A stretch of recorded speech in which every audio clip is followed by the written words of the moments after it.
Web Rádio Fraternidade. É a Web Rádio Fraternidade, a nossa ferramenta de paz. Invadindo ruas, campos e cidades, com amizade, amor, muito mais. É a Web Rádio Fraternidade, a nossa ferramenta de paz. Invadindo ruas, campos e cidades, com amizade, amor, muito mais.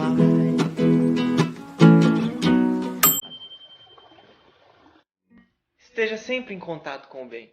No site e no aplicativo da Web Rádio Fraternidade, você encontra orações diárias, palestras e estudos que te sintonizarão com os ensinos do Cristo. Para acessá-los, basta entrar no site www.radiofraternidade.com.br ou baixar o aplicativo da Rádio Fraternidade. Neles, você pode ouvir a rádio em tempo real ou acessar o nosso acervo. Web Rádio Fraternidade, a emissora do bem na internet.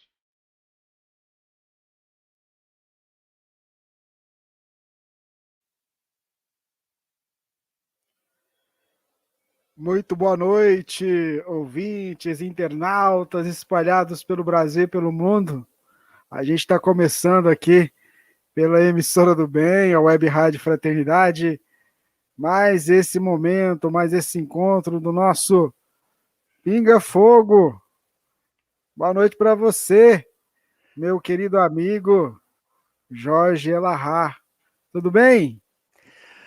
Boa noite, Rubens. Boa noite para todos os companheiros que já estão ligados conosco através das redes sociais em mais uma atividade da Web Rádio Fraternidade, a emissora do bem na internet, construindo um mundo melhor.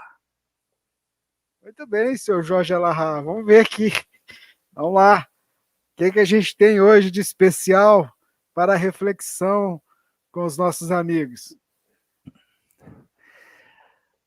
Rubens, hoje eu estive fazendo uma reflexão, a gente conversa tanto sobre algumas questões ligadas ao espiritismo, e eu resolvi trazer uma coisa que tem um pezinho dentro e um pezinho um pouquinho fora. É que dia 29 agora passado, no sábado, nós tivemos o dia 29 de agosto, que é aniversário do Dr. Bezerra de Menezes. Ele completaria 189 anos. Então, são 189 anos do nascimento dele. E durante esse período de sábado, nós fechamos mais uma semana de análise da Covid-19. E a grande notícia é que, nessa semana que fechou no dia 29, nós já percebemos uma queda no número de óbitos no Brasil. Então, muito provavelmente, nós vamos ingressar numa nova etapa. Nós estamos saindo daquela condição de estabilidade que nós ficamos durante 13 semanas, na faixa de 1.000 óbitos por semana, entre 970 a 1.097, oscilando nessa faixa. Sábado a gente saiu disso, foi para 887, o que é muito bom. É certo que temos ainda 887 famílias que perderam seus entes queridos, mas em vista do que estava acontecendo, os números já sinalizam um retorno à normalidade. No dia de domingo tivemos 366 óbitos e hoje 500. Hoje foi 553 hoje. Então, os 2 dias juntos nem estão dando 1.000. Isso é muito bom. Isso é um sinal de que a gente está entrando numa nova etapa nesse trabalho. Isso não quer dizer que a gente tem que relaxar os cuidados, mas é só um alento para nós. Lembrando que a profissão de Bezerra era médico, que ele atua no mundo espiritual cuidando exatamente dos desencarnados.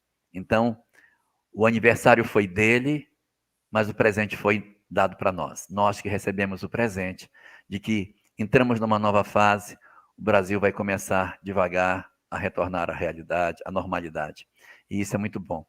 Fiquemos, portanto, com essa notícia para que os nossos corações se encham de esperança e que a gente saia dessa condição de tristeza, de sensação de que as coisas não vão melhorar. Que essa notícia encha as nossas almas da certeza de que tem alguém cuidando de nós. nós não estamos à deriva, não estamos sozinhos, mas Deus está no controle de todas as coisas. Muito bem, senhor Jorge Alahá, nós estamos ao vivo e com os companheiros de várias emissoras, vários companheiros, nossos amigos, que estão ouvindo a gente não só aqui pela Web Rádio Fraternidade, mas também acompanham a transmissão que é feita pela FEB TV, pela Rede Amigo Espírita, pela TV7, pela TV Secal e pelos amigos da Web Rádio Amigo Espiritual. Então, nossa eterna gratidão por esse pool que é formado para a gente compartilhar o conhecimento espírita, o ensinamento espírita, que o nosso amigo Jorge Alahá, com grande alegria, compartilha com a gente. Vamos lá para a primeira pergunta que chegou pelo WhatsApp, a Vera Lúcia Oliveira, lá em Patos de Minas, aqui perto de Uberlândia, pergunta o seguinte: Jorge, Paulo de Tarso foi o primeiro perseguidor dos cristãos? Dos cristãos, ele pode ter sido o primeiro. Do cristianismo, não. Porque os perseguidores do cristianismo estavam à época que Jesus estava conosco, ali já tínhamos os perseguidores da mensagem. Depois da desencarnação de Jesus, nós não vamos encontrar ninguém rotuladamente identificado com essa perspectiva. Então, é razoável considerarmos que Paulo foi o primeiro perseguidor declarado da mensagem espírita, embora, evidentemente, havia desconforto e desagrado dentro do Sinédrio, antes de Paulo, com relação a isso, mas numa ação deliberada, numa atuação clara de perseguição, nós vamos encontrar Saulo de Tarso, quando ele inicia a ida até a Casa do Caminho, e decide pela prisão de Pedro, a extradição de João e a desencarnação por apedrejamento de Estevão. Muito bem, vamos lá para uma outra pergunta. A Viviane, do Rio de Janeiro, mandou a seguinte pergunta: o Mestre Jesus é o governador do nosso planeta, certo? Se é assim, podemos fazer prece por ele também? Olá, Viviane, boa noite. Sim, podemos.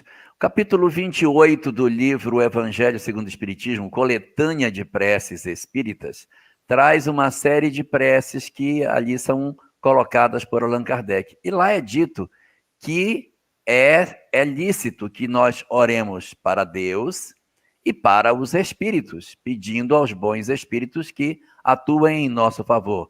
Orar para o espírito benfeitor, nosso mentor, aquele que a teologia cristã chama de anjo da guarda, mas que é o nosso espírito protetor. Então, se nós podemos orar para os bons espíritos, pedindo que eles nos ajudem, então é razoável considerarmos que Jesus, estando dentro desse elenco, também é digno, não é? É lógico, não é antidoutrinário, fazermos preces direcionadas a Jesus também. Então, fica facultada essas duas condições, conforme o capítulo 28 do livro O Evangelho segundo o Espiritismo. Vamos lá, vamos para mais uma pergunta. Essa chegou aqui pelo YouTube, vamos lá. O Henrique, boa noite a todos. Jorge, os relatos de Dante na Divina Comédia e de livros como O Abismo refletem a realidade dos mundos inferiores? Dizer que reflete a realidade dos mundos inferiores seria muito forte, porque o inferno de Dante, ele possui algumas características que são típicas da literatura que foi constituída. O inferno dele é um inferno constituído de 9 círculos. Cada círculo possui uma imperfeição diferente, e aí ele vai descendo no círculo. E o último dos círculos que seria o círculo mais profundo, estão os traidores. E lá ele encontra Brutus, Judas. E no desenho que é feito por Dante, o inferno é gelado. Ele vivia na Europa, nunca viu calor, só via frio. Então, assim, o que pode ser ruim para um ser humano? Muito frio. Então, o inferno de Dante não tem fogueira, é gelado. Se ele viesse para Porto Velho, com certeza ele ia fazer um inferno quente, porque ele ia saber o quanto é ruim um local quente e a gente desejando por um frescorzinho. Então, não dá para a gente dizer que aquilo que Dante desenhou é o mundo espiritual inferior, porque nós não temos notícia em nenhum outro local da doutrina espírita de 9 círculos no inferno. Não temos. Que as regiões inferiores tenham 9 círculos, que o círculo mais profundo seja dos traidores, nós não temos esse tipo de conceito. Então, se a gente diz um sim para essa informação, nós estamos acolhendo tudo que a obra possui. Então, não dá para a gente absorver. O que dá para a gente dizer é que é claro dentro da obra que o livro foi escrito em cima de desdobramentos que Dante experimentou. Ele dormia, saía do corpo, ia para regiões do mundo espiritual e traduzia o que ele via na maneira das suas crenças, das suas ideias pessoais, mesclando o que via com as minhas verdades pessoais. Isso acontece muito. As nossas crenças, elas se misturam com as experiências que a gente vive fora do corpo. E se alguém tem algum tipo de crença em demônios ou coisa parecida, quando vê entidades terríveis, muito negativas, tem a tendência de escrever que viu o próprio Satanás e que ele existe. Mas o que é isso? É uma mescla da verdade com a minha verdade, criando assim uma conceituação que, embora se aproxime daquilo que o Espiritismo fala, não necessariamente significa que seja verdadeiro. Com relação à obra O Abismo, que é uma obra que é dita como sendo de André Luiz, mas há controvérsias com relação ao verdadeiro autor dessa obra, ela traz também umas imagens bastante fortes, umas tintas bem pesadas, e que criam um pouco de embaraço com relação ao tratamento que é dado dentro da literatura espírita, porque a obra espírita ela é feita para consolar e não para perturbar. Então você vai encontrar em muitas obras espíritas bem orientadas expressões do tipo, como tem na obra do irmão Jacó, Voltei. Ele olha por uma rampa e diz assim, e lá embaixo vi monstros horrendos que não estou autorizado a descrever. Então ele não vai criar na nossa mente imagens desnecessárias. Eu não estou autorizado a descrever, ele não vai falar. Na obra O Abismo, esse filtro não existe. O André Luiz, da obra O Abismo, ele fala tudo que vê. E, às vezes, quando a gente trata tudo que vê, nós corremos o risco de, na tentativa de esclarecer, perturbar as pessoas, porque esclarecimento sem consolo é como luz que cega. Luz muito forte, a gente não consegue enxergar e acaba ficando cego. Então, respondendo à sua pergunta, eu diria que dentro dessas obras existem muitas informações que são semelhantes àquilo que a doutrina espírita possui. Como, por exemplo, no livro, que não tem nada a ver, no livro que virou filme, O Senhor dos Anéis. Aquela comunidade que aparece no filme, ela é muito representada dentro de obras espíritas, como Obreiros da Vida Eterna, Sexo e Obsessão. Então você vai encontrar aquelas comunidades bizarras, estranhas, com aqueles seres deformados, outros senhores perversos morando em castelo, muito típico dessa situação. Então existe muitas verdades aí dentro, mas a gente não pode tomar a obra, se abraçar com ela e dizer, isso aqui é doutrina espírita. É isso aqui que o Espiritismo diz que são os mundos inferiores. Muito bem, Jorge Alahá, vamos lá para mais uma pergunta que chegou. A Neuza, vamos lá, deixa eu colocar ela no ar aqui. A Neuza Azevedo, lá da Vila Mariana, São Paulo, pergunta, será que é possível explicar a parábola do mordomo infiel? Claro que se daria uma palestra, né? Mas dá para você fazer um resumo. A parábola do mordomo infiel é uma parábola na qual o Senhor deixa com o administrador para ele tomar conta de algumas coisas, e quando ele sabe que o Senhor está insatisfeito com a administração que ele está fazendo, ele fica muito preocupado, porque o Senhor manda que ele dá conta da tua administração. Ele estava, na verdade, enganando o seu Senhor e tirando dinheiro para ele. Então, quando ele vê que isso está acontecendo, ele então muda de estratégia. E ele procura as pessoas que deviam para o seu amo e negocia. Olha, você me deve 100, então vamos fechar por por 50, você me devia 1.000, vamos fechar por 200. Ele negocia para poder o amo receber, não ficar débitos para isso. E aí, quando ele promove esse tipo de coisa, ele está na tentativa de tentar agradar ao amo e fugir da condição de ser punido, de ser condenado pelo seu amo. E o amo, então, chega e encontra ele com esse tipo de postura e faz uma cobrança para ele. Transferindo isso para a nossa situação, o mais importante da parábola é a parte na qual ele diz: dá conta da tua administração. Fazendo para nós um paralelo de que Deus nos entregou uma série de coisas para que a gente, com isso, usasse na vida. E nós não estamos sabendo usar os tesouros que Ele colocou nas nossas mãos. Nós somos, na verdade, mordomos infiéis com o nosso tempo, com o nosso conhecimento, com o nosso corpo, com todos os tesouros que a vida nos entregou, a gente não está sabendo fazer. Então, às vezes a gente quer barganhar com Deus, tentando de última hora fazer alguma atitude, ver se a gente recupera o que está para trás. Mas é muito importante que nós não sejamos mordomos infiéis, mas que nós saibamos dar a justa aplicação para aquilo que nos é confiado, oferecendo a maneira correta de nós cuidarmos de todas essas coisas, dando assim conta da nossa administração.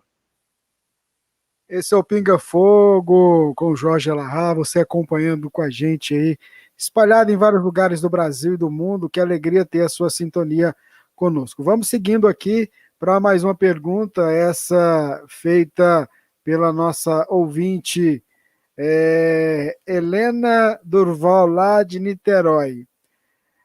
Gostaria que o senhor falasse sobre a transição planetária e a modificação dos polos magnéticos da Terra.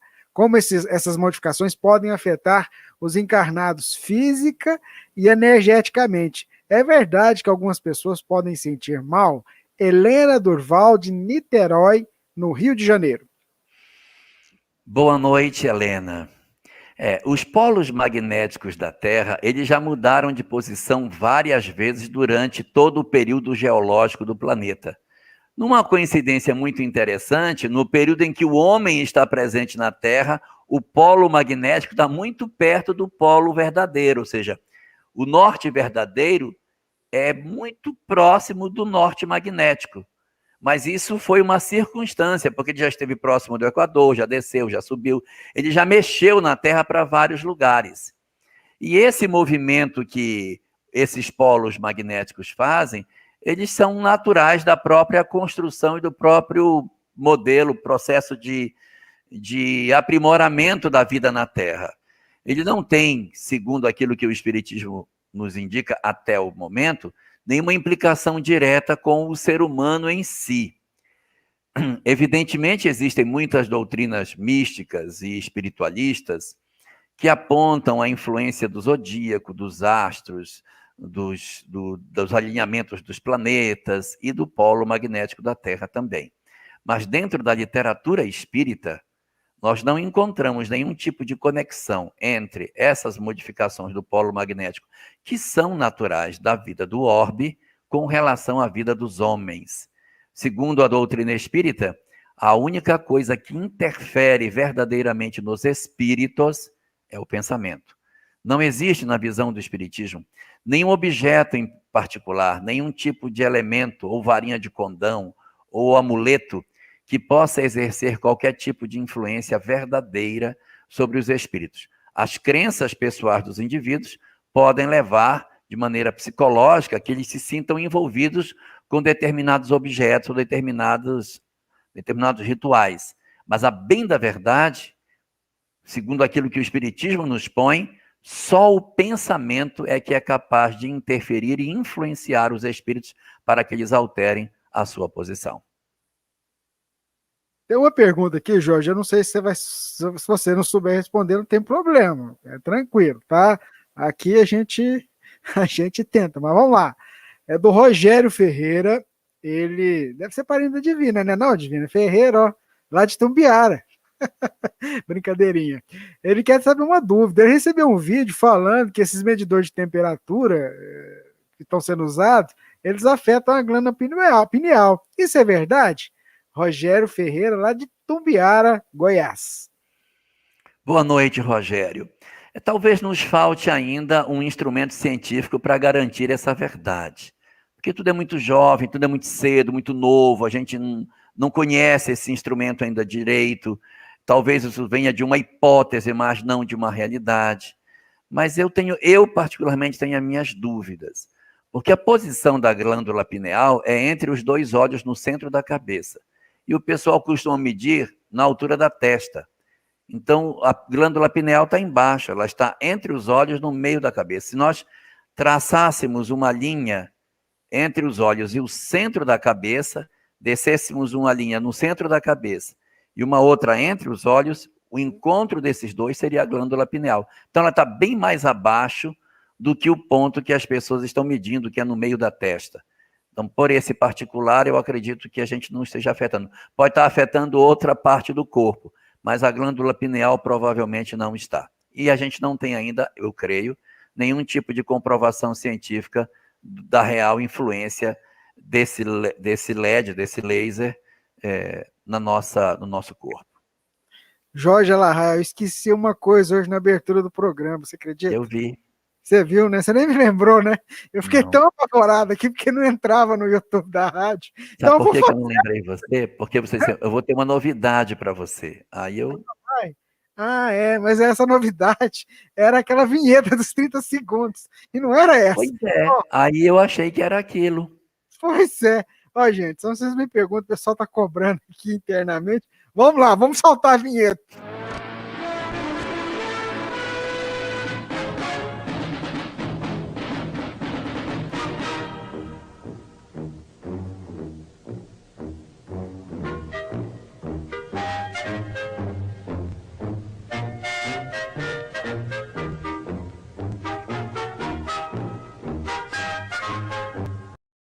Agora sim, agora a gente pode começar de novo.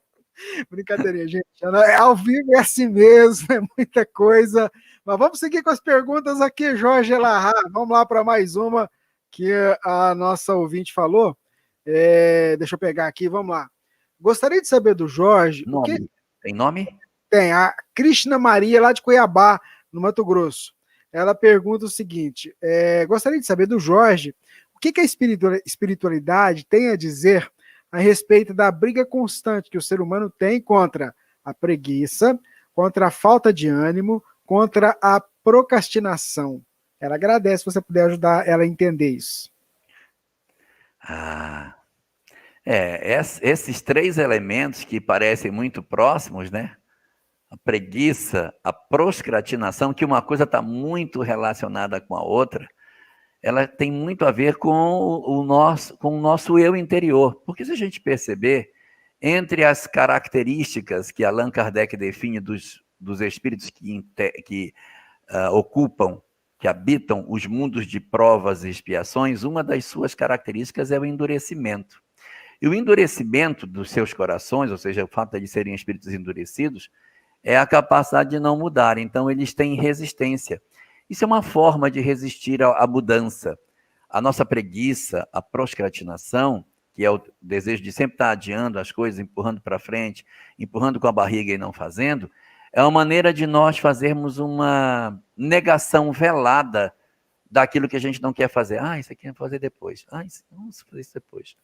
E aí, alguns estudiosos da área do comportamento humano dizem que quando você tem tarefas que são chatas para fazer, faça primeiro.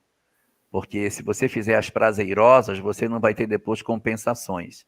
Se elas forem muito difíceis, muito chatas, intercala, faz uma ruim, uma muito boa, faz uma ruim, uma boa, para você ter um pouquinho de ânimo para fazer. Mas nunca deixe as que são ruins para o final, porque senão você não vai ter em si compensações prazerosas daquilo que você vai fazer. Isso, resumidamente, pode-se dizer, primeiro o dever e depois o prazer. Mas isso é uma característica do ser humano. Nós somos assim. A nossa preguiça, ela no fundo, é um desejo de não fazer aquilo que a vida está nos chamando para fazer. Nós queremos, muitas vezes, que as coisas mudem sem que a gente mude. Isso é até estranho quando nós nos tornamos espíritas, porque dizemos assim, eu quero muito ser um espírito de luz.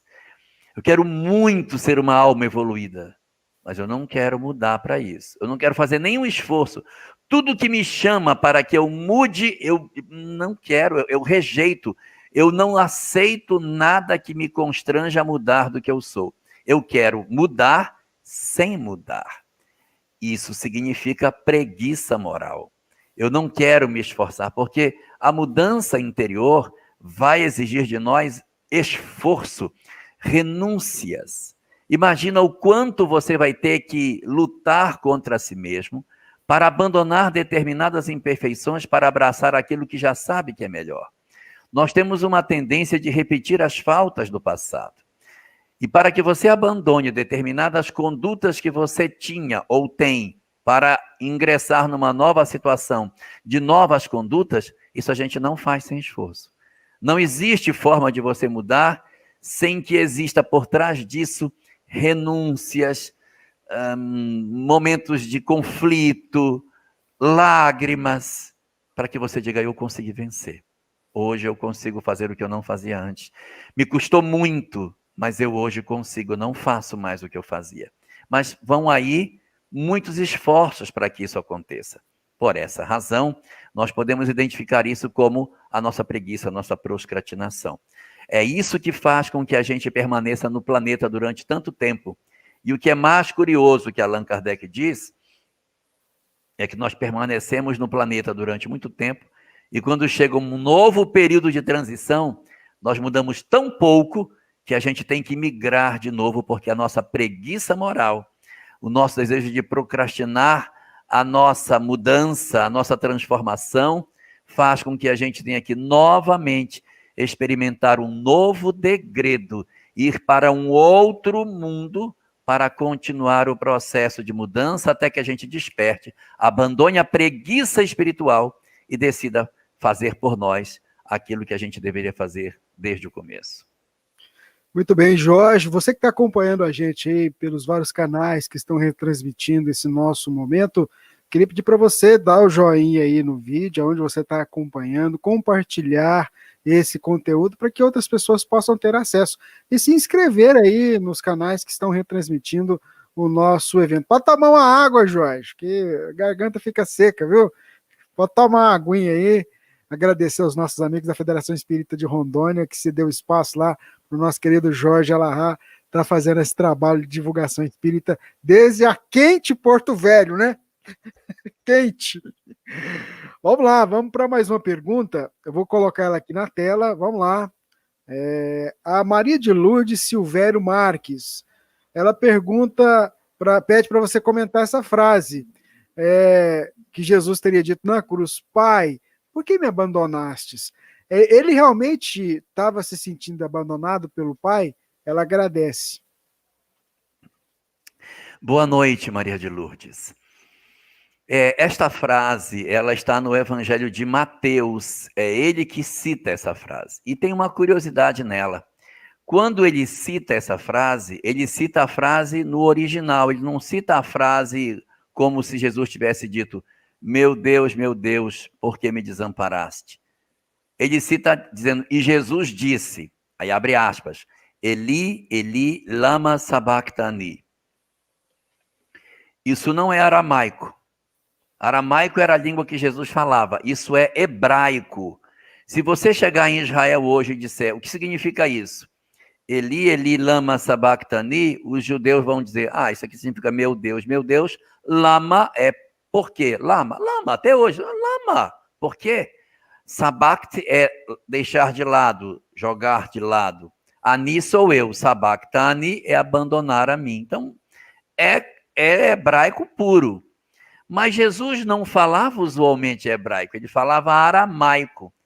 Qual é o sentido que teria uma pessoa que está numa cruz, passando pelo sofrimento que uma crucificação tem, falar uma frase tão forte em outro idioma? Imagine alguém que está passando por um sofrimento atroz e que é brasileiro virar para alguém e dizer to be or not to be, it's the question. Ninguém vai dizer em inglês, vai dizer, tá doendo pra caramba. Ninguém vai ficar falando em outro idioma. Então, por que teria ele falado isso em outro idioma? Se ele falou em hebraico, é porque ele não estava falando, ele provavelmente estava citando essa frase. Então vamos procurar na Bíblia se essa frase existe. Quando você procura essa frase no Velho Testamento, Eli, Eli, lama sabachthani, meu Deus, por que me desamparaste? Vamos descobrir que esse é o primeiro versículo do Salmo 22. Eu não errei o número. 23 é aquele, o Senhor é o meu pastor e nada me faltará. É antes, é o 22. O Salmo 22 diz assim, meu Deus, por que me desamparaste? Por que te alongas das palavras do meu bramido e não me auxilias? Em ti confiaram meus pais e meus avós, e eu me confiei a ti desde o ventre de minha mãe. Aí ele vai começar a falar do sofrimento que ele está passando. Diz que as pessoas balançam a cabeça, viram os beiços e dizem, confiou no Senhor? Que livre-o agora, se nele tem prazer. Aí começa a falar que ele se despedaçou como um caco, todos os meus ossos se desconjuntaram, o ajuntamento de malfeitores me cercou, tem um à esquerda e tem um à direita, ele está no meio. E ele vai contando cenas que descrevem claramente o processo da crucificação. Ele diz, transpassaram meus pés e minhas mãos, poderia ver todos os meus ossos, eles me veem e me contemplam. Agora, lançam sorte sobre a minha túnica, repartem entre si as minhas vestes e lançam sorte sobre a minha túnica. Tudo isso que está contido do versículo 1 até o 19 é chamado de o Messias sofre, mas triunfa. Era uma profecia sobre como seria o sofrimento do Messias. Então, quando você olha aquela profecia, Jesus, na verdade, não estava dizendo isso, estava citando o Salmo. Imagine se, ao invés de dizer aquilo que Jesus disse, ele continuou dizendo, meu Deus, por que me desamparaste? Por que te alongas das palavras do meu bramido e não me auxilias? Imediatamente os sacerdotes iriam identificar o texto. Certamente eles identificaram, porque eles conhecem o texto de ponta cabeça.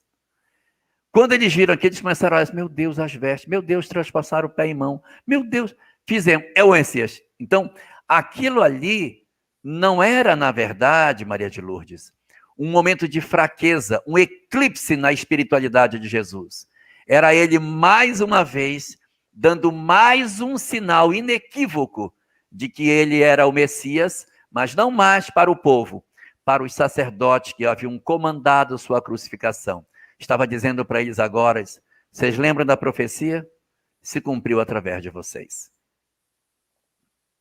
Muito bem, então a pergunta que chegou aqui por e-mail do nosso irmão Florisvaldo André da Costa, que está lá na cidade de Caldas Novas, em Goiás. Olha que legal, né? E ele pergunta o seguinte, Jorge, na questão de número 150 do Livro dos Espíritos, é perguntado se a alma nada leva consigo deste mundo. Na resposta, os espíritos dizem, nada, a não ser a lembrança e o desejo de ir para um mundo melhor. Lembrança cheia de doçura ou de amargor, conforme o uso que ela faz ou fez da vida. Encontrei lendo a revista espírita que levamos desta vida tudo que é de uso da alma, a inteligência, os conhecimentos e as qualidades. Queria te ouvir sobre isso. Uma coisa não exclui a outra, porque as lembranças doces são exatamente tudo que você conquistou, o conhecimento, o saber, os amores. Essas são as lembranças doces. E os amargores são todas as coisas que você carregou com você durante a vida física.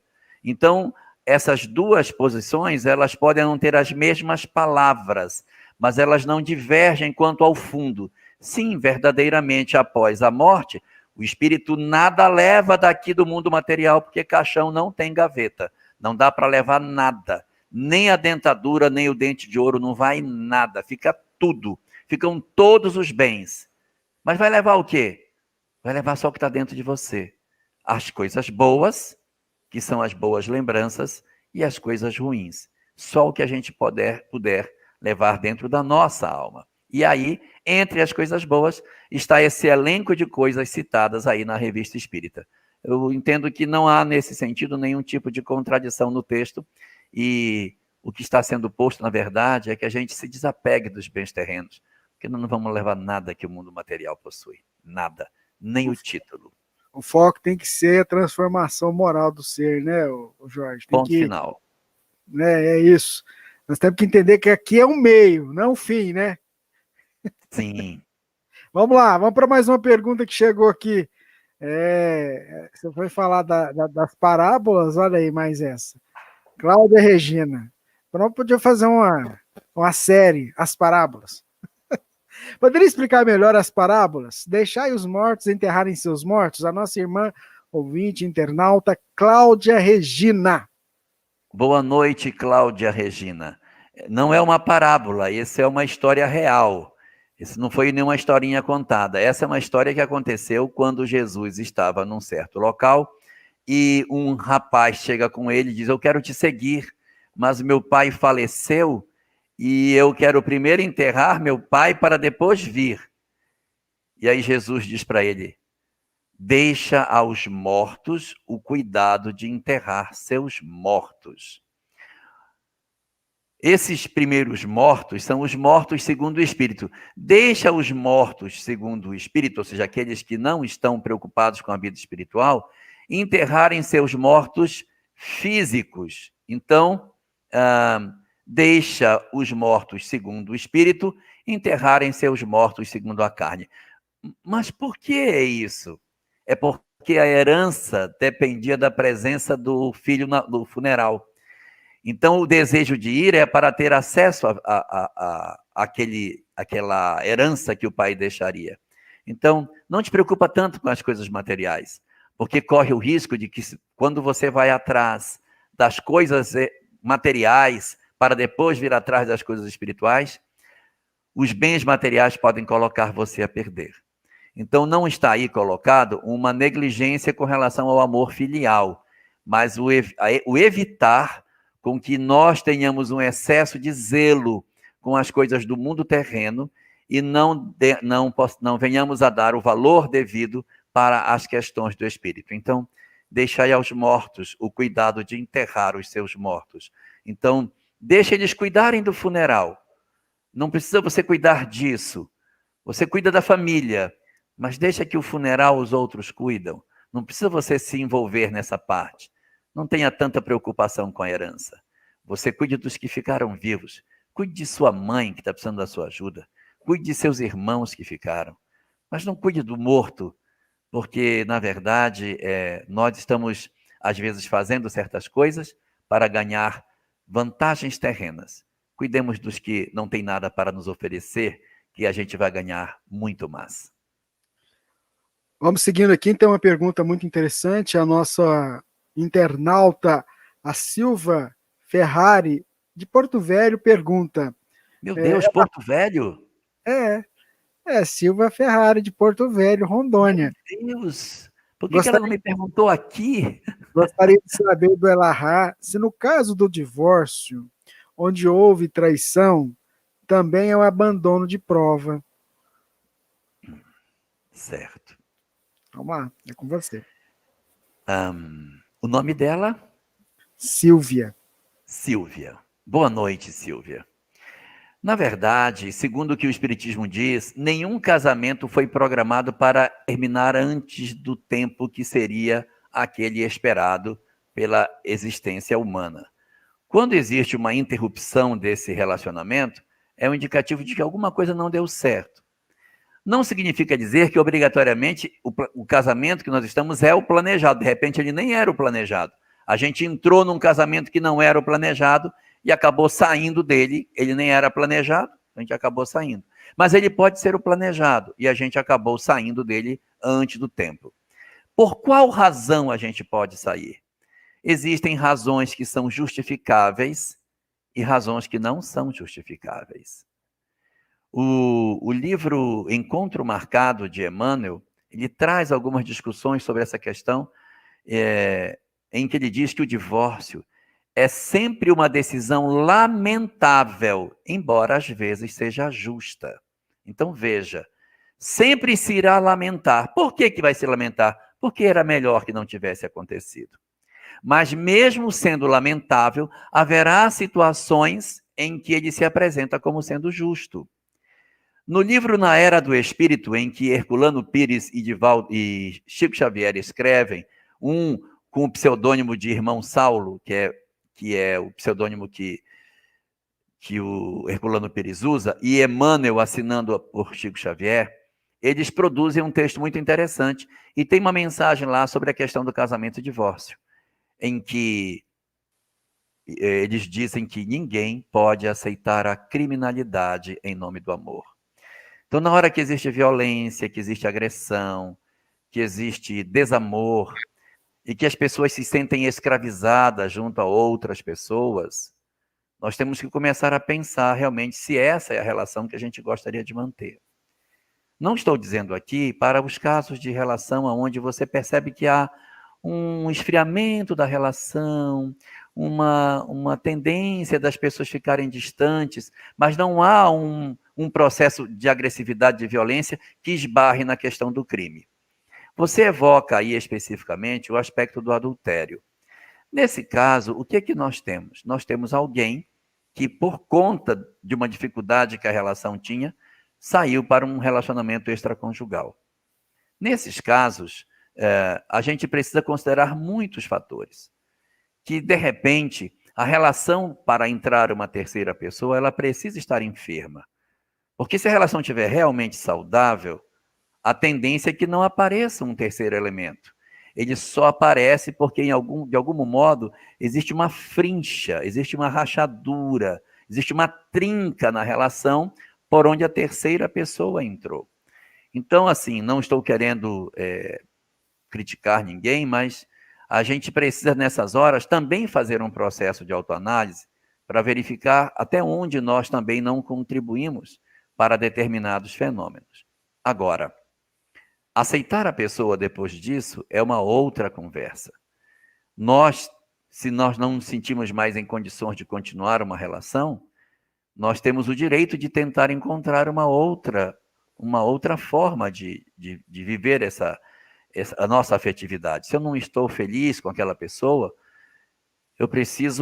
posso ter o direito de sair disso.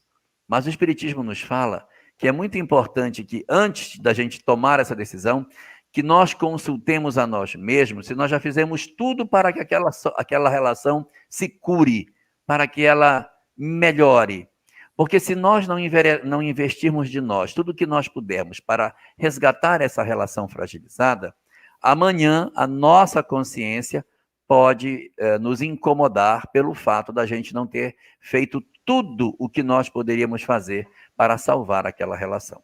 Então, se você, por algum motivo, ainda não experimentou tudo que pode fazer, faça, porque se você tiver que sair, saia com serenidade, sabendo que você investiu tudo que você poderia investir na relação.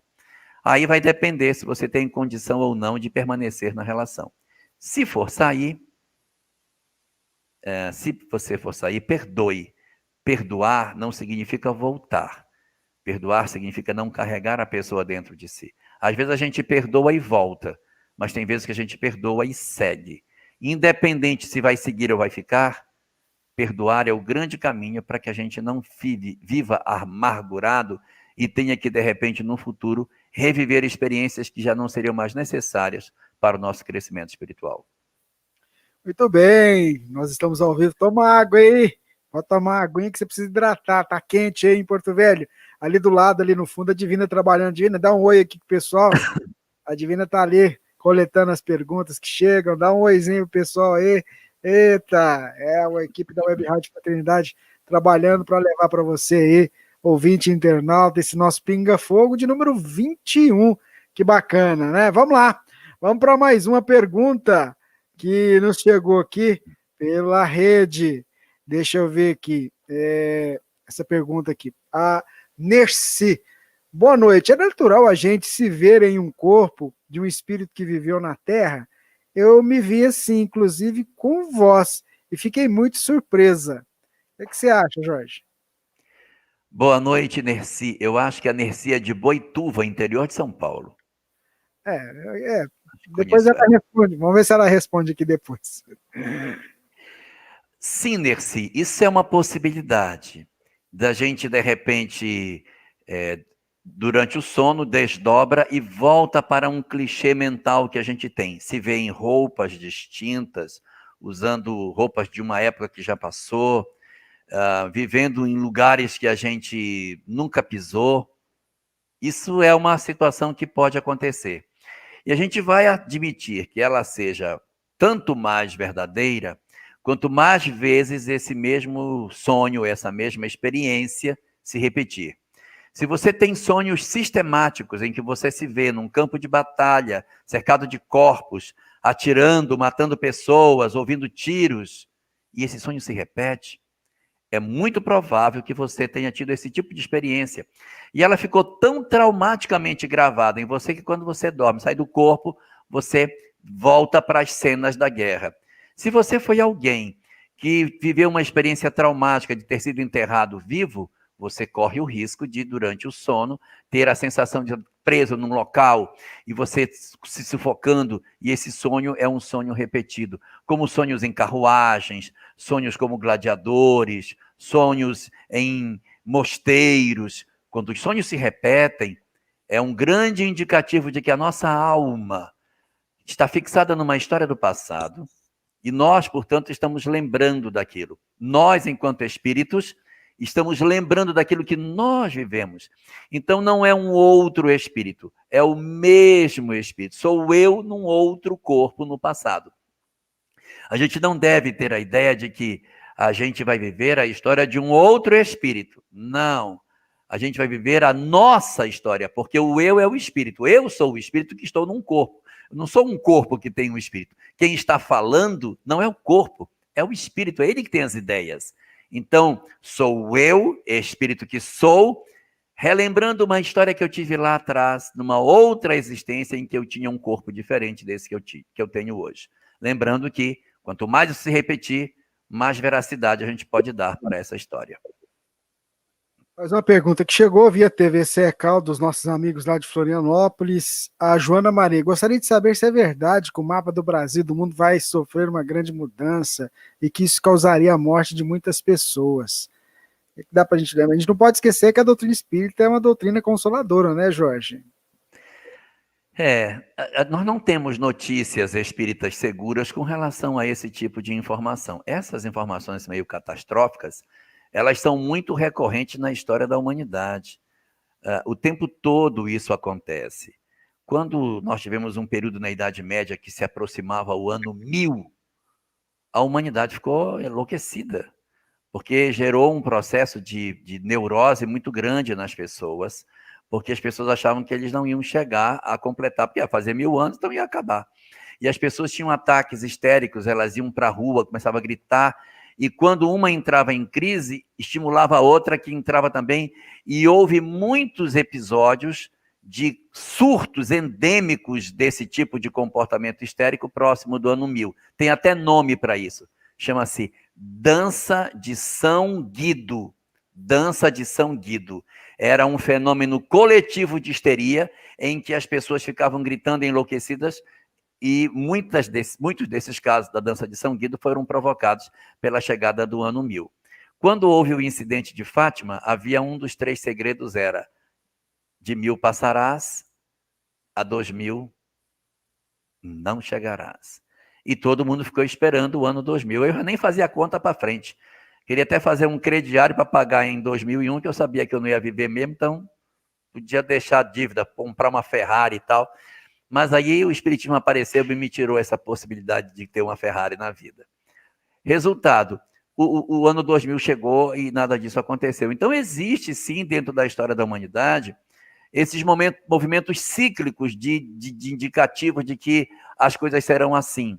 Existe uma mensagem de Emmanuel no livro Entender Conversando, uma obrazinha fininha de Chico, de Emmanuel por Chico, em que Emmanuel diz sobre essas questões de desgraça, de catastrófico, ele diz: somos entre aqueles que não acreditamos que depois de tanto esforço que o Cristo fez para construir a vida na Terra, nós caminhemos para o caos. Muito bem. Vamos lá, a pergunta da Larissa Domingos, aqui de Uberlândia. Ela pergunta o seguinte: Jorge, como lidar com a mediunidade conforme o aumento da intensidade, sendo uma pessoa que não sabe como controlá-la? Larissa. Tem que procurar um instrumento para controlar. A casa espírita é o melhor lugar para se fazer isso. Ingressar num grupo de estudo sistematizado para pegar o conhecimento básico da doutrina, terminando as apostilas do estudo sistematizado, que são o Fundamental 1, Fundamental 2 e o complementar, ingressar no grupo de estudo mediúnico que a casa deve ter, e a partir do estudo da mediunidade, passar para os grupos mediúnicos da casa para poder utilizar esse recurso tão importante a benefício do semelhante e não para interesse pessoal. Se essa pessoa não tem nenhum gosto pela doutrina espírita, se ela rejeita a doutrina espírita, procure uma outra doutrina que possa dar vazão a essa capacidade espiritual que ela tem. Primeiro, procure doutrinas espiritualistas e que sejam ligadas à questão da manifestação mediúnica. Tem várias, não tem só o espiritismo. Se o espiritismo não lhe agrada, procure alguma outra para exercer essa mediunidade.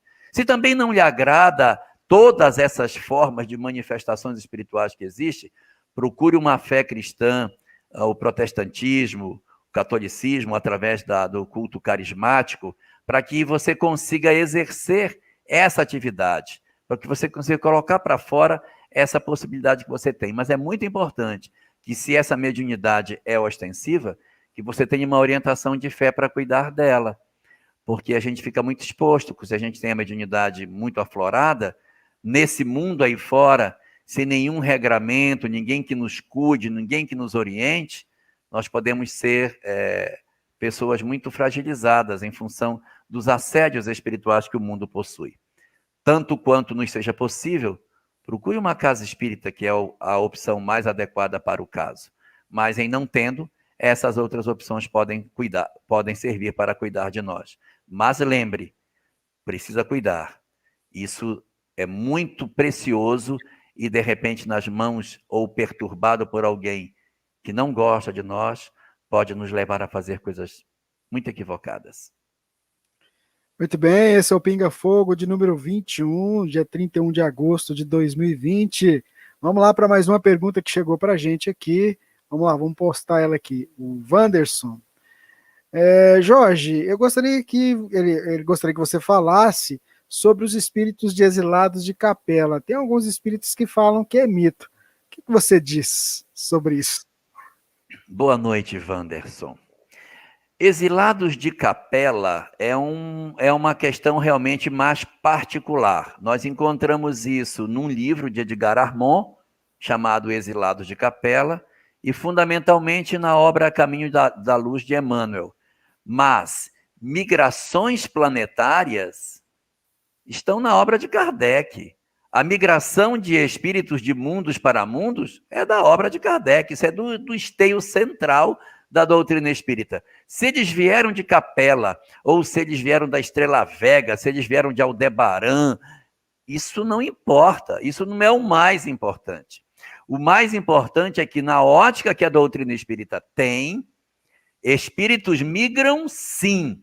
E eu, sinceramente, eu desafio alguém a me explicar como que as civilizações clássicas, os gregos, os romanos, os egípcios, os hebreus, os hindus, tinham todo aquele cabedal de conhecimento se eles tivessem vindo da evolução natural da Terra. Não dá para explicar a história antiga, não dá para explicar se você não tiver essa luz para entendimento de que os espíritos que estavam aqui eram diferentes dos nativos da Terra.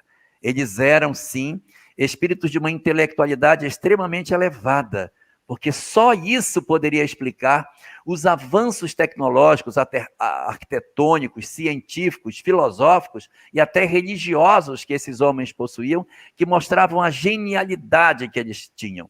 Se são de capela, se eles não são, o dia, se alguém provar que não era, isso não muda nada o espiritismo, porque na obra de Kardec não diz de onde eles vêm, só diz que a migração dos espíritos é um fato, ela se dá e, indiscutivelmente, a Terra recebeu, sim, uma quantidade expressiva de espíritos no começo da sua civilização. Muito bem, então uma pergunta boa aqui, viu? Inclusive, ela vai no mesmo sentido de uma outra que a gente tinha aqui, que a gente estava preparando. Eu vou deixar ela exposta aqui para a gente poder conversar, ter seu comentário. A Thaís, via TV Secal, e tem uma outra aqui que a gente estava procurando aqui, mas acabei não achando, mas é o resumo. Olha, como fica o perispírito de um irmão quando encarnado que fez a cirurgia de mudança de sexo? E a outra pergunta ia nesse sentido, como é que o espiritismo via isso com relação ao espírito que nasce no sexo, faz a cirurgia para mudança de sexo? O ideal nas condições da reencarnação é que nós façamos o cumprimento do nosso planejamento. Se por algum motivo nós recebemos uma determinada prova, o objetivo de Deus, ao nos oferecer uma determinada prova, é que a gente consiga executar essa prova e se sair bem nela. E essas provas, elas estão em diferentes ângulos da nossa vida. Estão nas questões da família, estão nos aspectos afetivos, estão nos processos profissionais, nas doenças, nos conflitos de toda a ordem que a gente possa ter, inclusive os aspectos relacionados com a nossa sexualidade em particular. Resultado: nem todas as vezes a gente consegue cumprir a programação que nos está desenhada. Há pessoas que vêm programadas para casar e não casam. Há pessoas que vêm programadas para casar e separam. Há aqueles que vêm para serem ricos e ajudarem os pobres. Ficam ricos, não ajudam ninguém. Há os que vêm para compromissos na área da fé, serem grandes lidadores da fé, grandes divulgadores, abandonam a tarefa.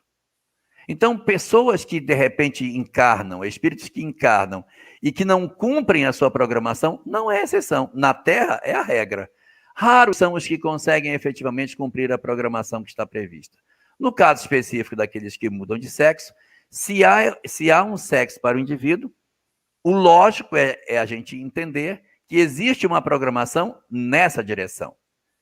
Mas o indivíduo, usando do seu livre-arbítrio, toma a decisão de dizer, não, eu quero alterar isso. Da mesma maneira que alguém que está casado diz, eu não quero mais casar, eu vou me separar. Da mesma forma que alguém decide, de repente, mudar a sua vida completamente, toma a decisão de matar outra pessoa. Tudo isso são mudanças de planejamento. Eu tenho uma programação para ser médico, abandono a medicina. Acontece, aqui em Rondônia aconteceu muito. As pessoas vinham como médico para cá, colocavam uma draga no garimpo, abandonavam a medicina e ia ser garimpeiro. Dava mais dinheiro do que ser médico. Aí a grande pergunta, mas será que todo o investimento que foi feito para fazer de alguém um médico justifica a decisão de abandonar a medicina para se dedicar ao garimpo? Então, essas decisões, elas correm por conta do livre-arbítrio. E aí, cada um de nós possui o livre-arbítrio que tem para poder exercer. Isso também não significa dizer que se a pessoa tomou essa decisão, ela perdeu a encarnação. A vida dela está acabada. Não, porque não é a mudança de sexo que vai ser o principal indicativo do nosso equilíbrio ou não.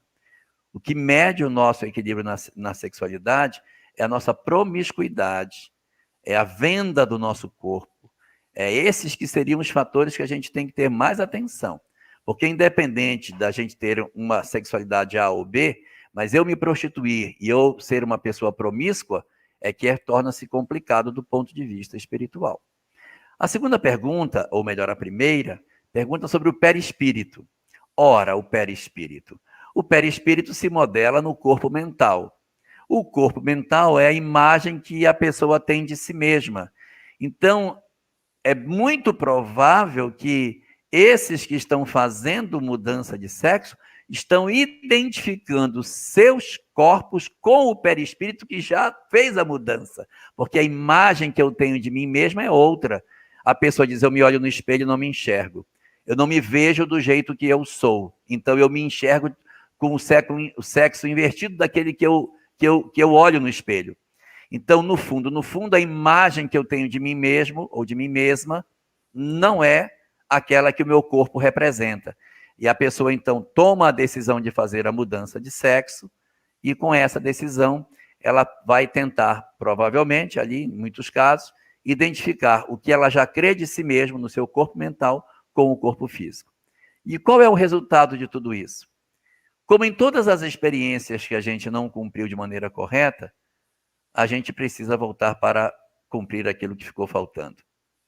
Aquele que não ajudou os pobres, vai voltar para fazer. O outro que abandonou a família pela metade, vai ter uma experiência para corrigir. Porque foram fugas de planejamento. Então, se há um planejamento reencarnatório e nós saímos dele, a tendência é que a gente, no futuro, seja convidado para viver, provavelmente, experiências semelhantes. Estou falando provavelmente porque não é obrigatório. Se o espírito se educa, se transforma e ganha as virtudes, sem a necessidade de reencontrar com a prova de novo, então ele está dispensado da experiência. Mas o que costuma acontecer é que a prova que a gente refuga, aquela prova que a gente não aceita viver, ela volta para que a gente tente, dessa segunda vez, passar por ela. Se não passar, uma terceira, uma quarta, uma quinta, até que o espírito consiga dar a boa solução para todos os dramas que a gente possui. E na área da sexualidade, o que pode justificar isso são os nossos apelos, as nossas paixões muito profundas, que fazem com que a gente permaneça num determinado estado de alma. Mas lá para frente, já mais amadurecidos, a gente pode voltar a rever esses conceitos e ter uma nova experiência e não promover as alterações tão profundas do nosso planejamento. Está sem áudio. Desculpa, é que eu esqueci de abrir aqui o microfone da mesa. Obrigado, Jorge. Vamos lá, vamos seguindo aqui para mais uma pergunta. Caroline, lá de Machado, pergunta o seguinte. Queria que você falasse um pouquinho sobre expiação, resgate e prova. Ela quer entender um pouquinho sobre isso, Jorge. Caroline, no livro Céu e o Inferno, no capítulo 7º, existe o Código Penal da Vida Futura, onde Kardec estabelece em 33 artigos como que se dá o processo de resgate, culpa, reparação de tudo que acontece conosco nesse fenômeno do crescimento espiritual. E lá Kardec diz que o processo de recuperação do espírito passa por 3 fases. Arrependimento, a primeira, expiação, a segunda, reparação, a terceira. Arrependimento é o quê? Perceber que fez errado e não querer mais repetir a falta. Esse é o primeiro. Se não houver arrependimento, não tem sentido você expiar. Porque você colocar uma pessoa para expiar sem ter se arrependido é querer que a pessoa falhe. Porque se eu sou uma pessoa que sou agressiva, sou violenta, não aceito o desaforo que eu já quero agredir, digo, você errou, então eu vou colocar você de novo na prova. Não ponha, porque eu vou cair. Quantas vezes me colocar, eu vou fazer besteira. Eu preciso de um tempo para que eu me refaça. É por isso que a gente fica no plano espiritual um tempo, para que o espírito mature seus conceitos e diga depois, cara, eu errei. Eu não podia ser assim, olha. Eu não podia ter sido tão violento. Eu preciso mudar meu coração e ser um pouco mais doce. Puxa, o que eu fiz foi horrível, eu preciso ser diferente. Opa, o espírito já abriu espaço para que ele consiga reencontrar sua prova. Quando a gente já passou por isso, que a gente já errou e já se arrependeu do que fez, está na hora de vir para a segunda etapa. A segunda etapa é a expiação, que é o reencontro nosso com a experiência que a gente falhou. As experiências que nós falhamos têm uma tendência danada de voltar. E aí os espíritos retornam para viverem as experiências nas quais eles fracassaram. Você foi uma péssima mãe? Foi. Vai ser mãe de novo. Você foi um péssimo filho? Fui. Então, vamos ver o que pode ser feito. Ele pode nascer numa família com os mesmos pais para tentar acertar, ou pode nascer com pais diferentes. Pode perder a concessão de ter pais, pode ter uma família desestruturada. Tem várias consequências. Ele pode renascer para trabalhar como conselheiro tutelar, para ele poder ver como é que se faz para cuidar de famílias. Ele pode nascer e ser da área da vara da infância, atuar nessa vara para poder ver como é que as coisas funcionam. Pode ser juiz da vara de infância. Meu Deus, existe um mar de possibilidades. Tudo isso são as expiações, são as formas com as quais Deus direciona as nossas vidas para a gente encontrar as provas nas quais nós falhamos, para que a gente acerte da segunda vez. Só que expiar não é suficiente, porque o espírito pode expiar e não crescer, porque ele espia reclamando, droga, miserável, queria ser tão rico, fui nascer pobre, eu vou roubar porque eu não aceito, eu sou feio, não quero ser feio. E aí as pessoas começam a viver conflitos muito profundos porque não aceitam a expiação que tem. Não aceita porque é feio, não aceita porque não tem ninguém, não aceita porque é pobre, não aceita porque não é famoso. Não aceita porque não aceita nada, não aceita a família. Ah, eu odeio meu pai, eu odeio minha mãe, odeio meus irmãos, não gosto do meu corpo, meu nariz é torto, meu olho é feio, minha orelha é grande. Então, as pessoas estão sempre rejeitando a sua realidade. Então, você passa pela expiação e não cresce com ela. O objetivo de Deus não é a expiação é caminho. O objetivo é o que vai acontecer depois da expiação, que é a reparação, que é eu me colocar de pé, eu ser capaz de corrigir o que eu fiz de errado, eu refazer os meus conceitos, eu parar de fazer a coisa errada que eu fazia, eu me levantar diante da lei. Se eu conseguir fazer isso na minha própria existência que eu tenho hoje, eu não precisarei nem amanhã. Não preciso de amanhã, porque eu já estou resolvido. Eu posso aproveitar o tempo de agora. É uma ilusão de dizer assim, não, vai ter que esperar a próxima encarnação para resolver isso aí. Resolve agora. Tem muita coisa que dá para resolver agora. Se dá para resolver agora, resolve, avança. Então, nesse sentido, são 3 as etapas. Primeiro, tem que se arrepender. Segundo, tem que encontrar a experiência para saber se você se sai bem. Mas tem que se sair bem. Se não sair bem, vai espiar, vai passar 500, 1000 anos espiando sem avançar. Precisa, ao espiar, reparar, que é realmente resolver a questão. Usar da experiência da expiação para se resolver, se reconciliar, se colocar de pé diante da lei de Deus e cumprir com aquilo que a lei desejava que nós fizéssemos. Então, por aí, talvez, a gente encontre uma forma de esclarecer aquilo que você procura. Mas se não estiver ficado claro, procure o capítulo 7º da primeira parte do livro O Céu e o Inferno e leia o Código Penal da Vida Futura.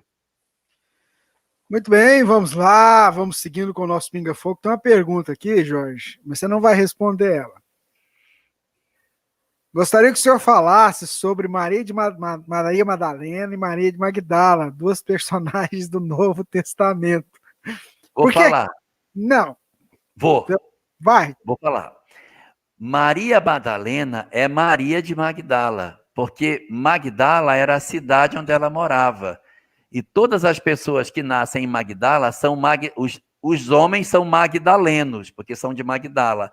E as mulheres são magdalenas, porque elas são de Magdala. Os meus avós, eles eram de uma cidade chamada Tanger, que fica no Marrocos. Quem nasce em Tanger, se for homem, é tangerino, e se for mulher, é uma tangerina. A gente tem uma ideia de fruta, mas tangerina é isso. Então, Magdala, a cidade, Magdalena, são as mulheres de Magdala. Ela era a mulher chamada Maria de Magdala ou Maria Magdalena. Para nós, Maria Madalena. Por que o Jorge? Porque a gente vai ter seminário, então você já anota na sua agenda, dia 5, que é sábado agora, das 10 às 12 horas. Quem que vai participar, hein? É o Jorge Elahá e quem mais? Sâmia Awada Elahá Canto. Quem que é, hein? Você não sabe, não, né? Não. Então, o Jorge Elahá e a Sâmia vão estar com a gente vai ter a explanação e vai ter um momento de bate-papo, de perguntas e respostas. A Divina vai participar com a gente também e a Sâmia, que é a esposa do Jorge. Então, imperdível, esse é um tema que é muito caro a nós e que a gente pediu para que o Jorge e a Sâmia preparassem com muito carinho, né, Jorge? Com certeza. A Sâmia vai estar em Curitiba, mas vai participar conosco nessa live. A Sâmia de lá, ela em Curitiba. A gente aqui no Triângulo Mineiro e o Jorge, olha a ponte, sul o centro aqui e essa região norte aí. A gente juntinho fazendo esse trabalho de divulgação dessa personagem também, que é muito cara para nós, viu, Jorge? Vai ser muito bacana, né? Tá muito. O Jorge já falou aqui que tá bem esquematizado aqui, viu? Com certeza. Imperdível, sábado de manhã, vocês são nossos convidados. Vamos lá, Jorge, para mais uma pergunta. Deixa eu pegar aqui. A Maria Ferraz, que está lá em Boston, nos Estados Unidos, ela pergunta o seguinte: olha, noto em todos os trabalhos espíritas, na oração de abertura, pede-se que os bons espíritos recebam as almas que desencarnaram. E sabemos que todos desencarnamos em condições diferentes em relação à nossa vida terrestre. Então, como é que é feito o encaminhamento de cada alma de acordo com a sua evolução? Parece que é difícil imaginar esse encaminhamento. A pergunta da nossa querida Maria Ferraz, que adora esse pinga-fogo, está lá nos Estados Unidos. Boa noite, Maria Ferraz. Realmente é uma questão intrigante, não é? Como é que no mundo espiritual tem caixinha para cada um? Como é que Deus dá a caixinha certa para cada pessoa? No livro Justiça Divina, se eu não me engano, é a página 25, a mensagem se chama Por Nós Mesmos. É 25? É 85. 85. A mensagem chama-se Por Nós Mesmos. E essa mensagem vai dizer para nós exatamente a resposta dessa sua pergunta. Essa não é 25. 85 é lugar após a morte. Para onde nós vamos depois da morte. Essa é a página 25. Então, lá Por Nós Mesmos, o Emmanuel vai abordar que depois da morte, por nós mesmos, nós nos retiramos dos locais onde se encontram as almas evoluídas. Vou fazer uma comparação grosseira. Vocês já viram que o pessoal que gosta de beber, gosta de ficar naquele bar escuro, com aquele banco feio, aquele balcão já todo sujo, tem pouquinha coisa na parede, só tem quase garrafa de bebida pela parede, um ambiente feio que as pessoas cospem no chão? Por que ele não vai beber num local bonito, iluminado, lá na panificadora, onde vende pão, vende tantas coisas bonitas? Ninguém expulsa ele da panificadora. É ele que se retira por si mesmo e vai se recolher no bar para beber. Porque no bar, ninguém vai ficar criticando ele beber, ninguém vai chamar a atenção dele, ninguém vai olhar para ele com o olho torto. Então ele prefere estar entre seus iguais. O espírito se sente chamado a se reunir com seus iguais. Se sente chamado a se reunir com as pessoas que, de certa maneira, possuem uma mente que é sintonizada na dele. E por essa razão, por esse motivo, os espíritos não são conduzidos por ninguém. Você para lá, você para cá. Nós, por nós mesmos, é que nos retiramos e somos como que chamados e nos transportamos para os lugares aonde os espíritos que são semelhantes a nós se encontram. E aí vai formando no mundo espiritual determinados núcleos que são constituídos por espíritos que estão basicamente no mesmo padrão vibratório, no mesmo padrão mental. Dizer que existe o plano material e o plano espiritual é muito pouco. Existem vários planos espirituais, vários, não tem só um. Porque existem vários padrões da mente do espírito. E você, de acordo com o padrão que se encontra, vai se reunir com aqueles que são semelhantes a você. E é assim que se constitui essa realidade. Mas entrando na pergunta que você fez, que você indaga sobre a prece que é feita, se cada um está no local que lhe é próprio, então por que vai orar? Ele já está no lugar que é dele. Mas a prece ajuda muito, porque a prece ajuda a dar lucidez para os que se encontram apavorados. Um espírito que não sabe o que está acontecendo, um espírito que sofre, ele tem tanto medo, tanto pavor, tanta angústia, tanta culpa, tanto sentimento de desespero, que ele não consegue nem organizar o pensamento dele. O próprio pensamento do espírito é complicado, é convulsionado, é angustiado, e ele não consegue ter serenidade nem sequer para orar. Quando nós oramos por um espírito que desencarnou, nós projetamos sobre eles energias de paz, energias harmonizadoras, que ajudam a serenar seus sentimentos e seus pensamentos, e eles conseguem melhor organizar o que pensam, o que creem, o que querem. E por eles conseguirem organizar melhor as suas mentes, eles facilitam o processo de atendimento espiritual. Uma alma por quem não se ora pode ficar presa nas suas próprias angústias, e mesmo que os mentores queiram ajudar, ela não sintoniza porque sua mente não se abre para isso, porque ela está chorando sobre si própria, ela está presa nas suas próprias culpas e não se abre para o que pode lhe ajudar. Quando você ora, é como se você derramasse bênçãos sobre ela, derramasse algo que traz uma paz, como alguém que está com muita dor de cabeça, você dá um remédio e o alívio da dor de cabeça permite que a pessoa pense, que a pessoa tome decisões. Quem está com muita dor, não consegue pensar em mais nada. A prece funciona como um analgésico. A pessoa toma, o espírito toma, recebe aquilo, sente uma paz, consegue então fazer uma oração, consegue serenar, e os mentores conseguem resgatar esse indivíduo. E aí, nós podemos fazer muita coisa pela nossa oração em favor dos que já desencarnaram, e eles se encontram, cada um deles, no lugar que lhes é próprio, pela opção que fizeram, pelas vidas que decidiram viver. Muito bem, vamos lá para mais uma pergunta que chegou para a gente da Simone, lá de Florianópolis, Santa Catarina. Gostaria de fazer uma pergunta para o Jorge. Qual o compromisso que os filhos têm de cuidar dos seus pais na velhice, Jorge? Esse compromisso está disposto na Lei do Trabalho, no Livro dos Espíritos.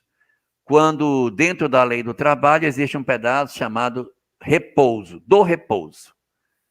Limite do trabalho, ponto, repouso. Ali há uma pergunta de Kardec. É lícito para os homens descansarem na velhice e os mais jovens trabalharem para lhe sustentarem? Então, os mentores dizem que sim, que aqueles que alcançaram a velhice têm o direito ao repouso e que cabe aos mais jovens cuidar daqueles que são mais velhos. E vejam que nessa pergunta e nessa resposta não se está falando de família. Está se falando de uma responsabilidade social dos mais jovens com os mais velhos em caráter geral. E aí no livro O Evangelho segundo o Espiritismo, no capítulo 14, que trata do capítulo Honrarás teu pai e tua mãe, que é um capítulo que fala de um dos mandamentos da lei de Deus e não do Evangelho. O livro é o Evangelho segundo o Espiritismo, mas esse capítulo não é do Evangelho, é do Êxodo. Então, ali existe uma mensagem bastante grande chamada ingratidão filial, e nela estão expressos de maneira muito clara as responsabilidades que os filhos têm com os pais, na medida em que eles ofereceram aos seus filhos uma série de recursos para que eles pudessem ter a condição de chegarem à idade adulta, dando assim aos filhos a responsabilidade de cuidarem de seus pais quando na velhice, por um sentimento de gratidão que precisa existir, e por isso o título da mensagem, ingratidão filial. Respondendo a sua pergunta, sim, cabe aos filhos, sim, a responsabilidade de cuidar de seus pais. E se eu não fizer? Bom, se não fizer, existem implicações até legais. O nosso Código Penal, existe um artigo, se eu não me engano é o artigo 140, que é abandono de incapaz, que quando você tem pais idosos e você os abandona, você responde pelo abandono de incapazes. E independente disso, a lei de Deus vai nos cobrar, porque é uma responsabilidade que a gente tem de devolver, de alguma forma, algo de cuidado pelos nossos entes queridos. Lembrando que o mandamento da lei de Deus não manda amar o pai e a mãe, porque às vezes eles podem ser difíceis. O mandamento diz, honrarás teu pai e tua mãe. Então, dê honra a seu pai e sua mãe. Dar honra para eles é de duas formas. Vivendo de maneira honrada, de forma que nós não os envergonhemos.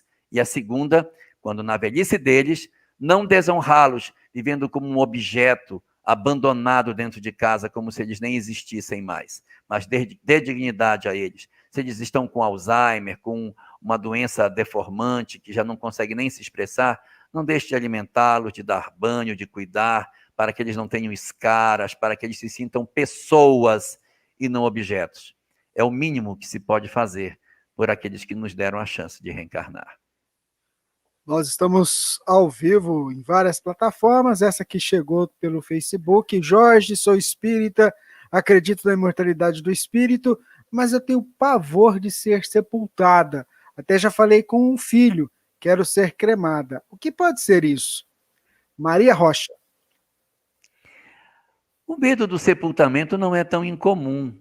É muito desconfortável você imaginar que alguém vai pegar você, colocar dentro de uma caixa de madeira e pôr lá embaixo da terra e cobrir você com terra, 7 palmos abaixo do ponto em que as pessoas estão pisando. É realmente bastante assustador. Mas eu tenho uma notícia boa para lhe dar. Não é você que vai descer. Não é você que vai ficar dentro da caixa de madeira. Não é você que vai ficar debaixo da terra. Sabe por quê?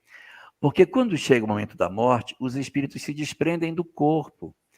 E muitos não têm essa relação mais com o corpo físico. Quando desencarnam, são retirados para o mundo espiritual. Tem alguns que nem assistem o velório. São levados para o mundo espiritual, ficam em locais de socorro, de atendimento. E por aqui está passando o velório, está passando o sepultamento, já foi sepultado, já passaram alguns dias e você está lá. Então você nem vai perceber o sepultamento, nem vai saber o que aconteceu. Esse nosso medo seria se nós fôssemos sepultados. Mas como não somos nós, é só o corpo. E nós estaremos livres quando chegar o momento da nossa desencarnação, em que os nossos amores, os nossos amados virão nos buscar, para que a gente se reintegre à comunidade da qual fazemos parte, que é a nossa família verdadeira, que de lá fica torcendo pelo nosso sucesso do lado de cá. Nós vamos voltar a reintegrar o nosso grupo verdadeiro. Então, quando a gente reencontrar, a gente nem vai lembrar, meu Deus, a conta de luz eu não paguei, meu Deus, o gás estava pela metade. Esquece, já passou. E a gente vai para frente, porque tem muitas coisas maravilhosas, muitas emoções incríveis que a gente vai viver após a desencarnação.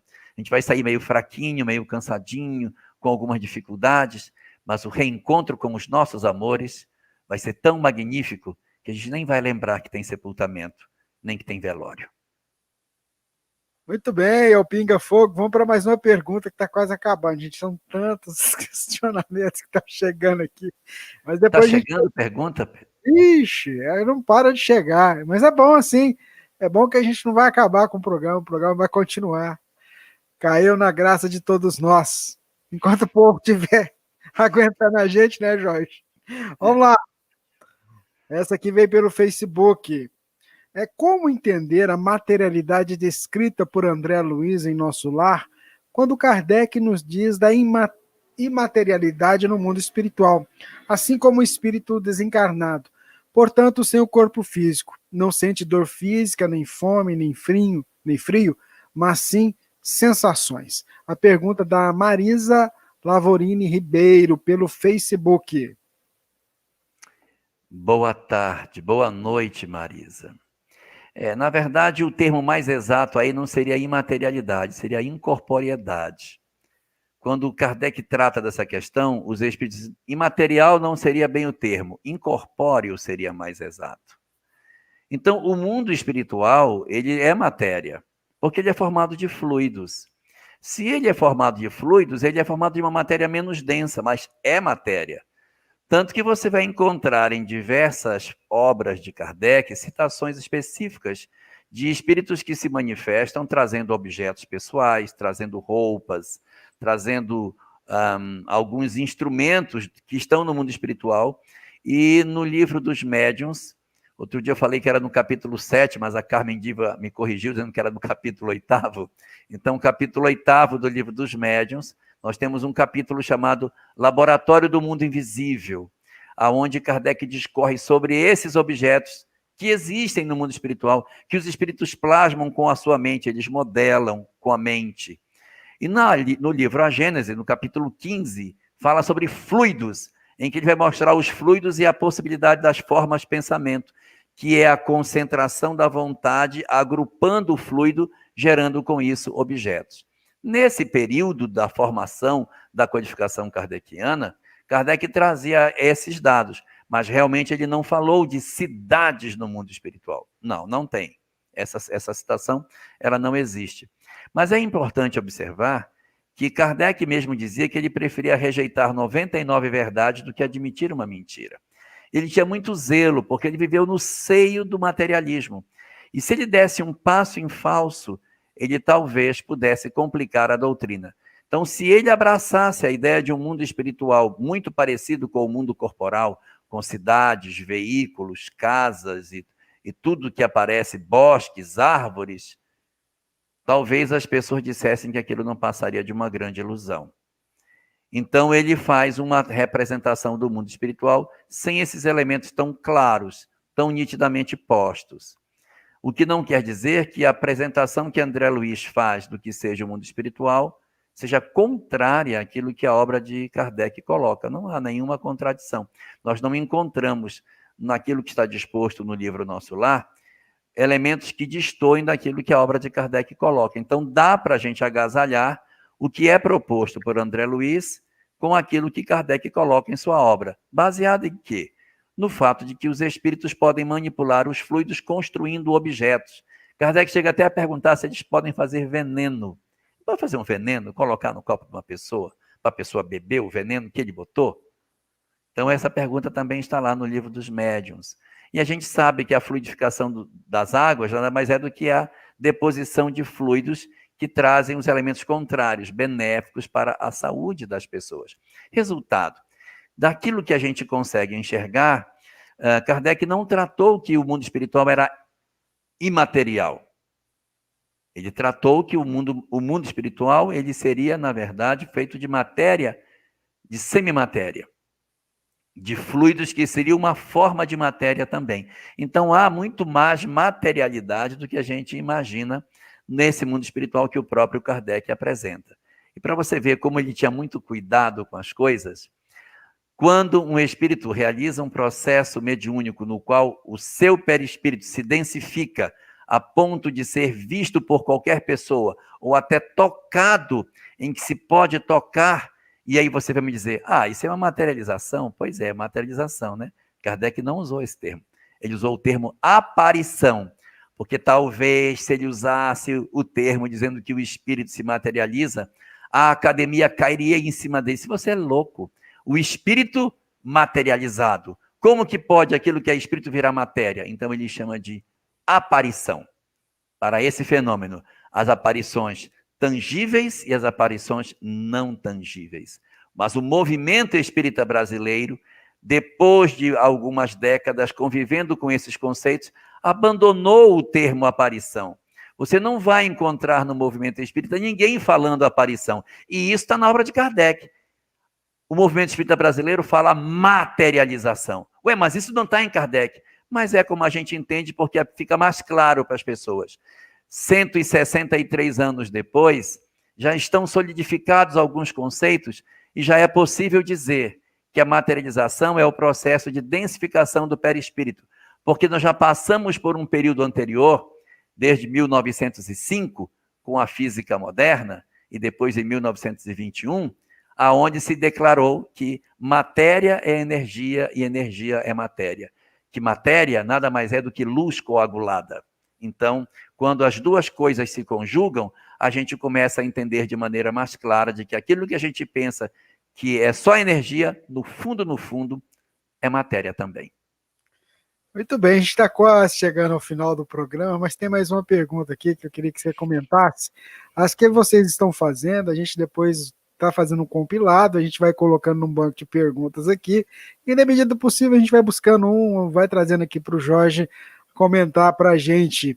Essa aqui pergunta veio do nosso irmão Valdo, lá de Congonhal. É Congonhal, Minas Gerais ou é Congonhas? Eu agora fiquei em dúvida, mas vamos lá.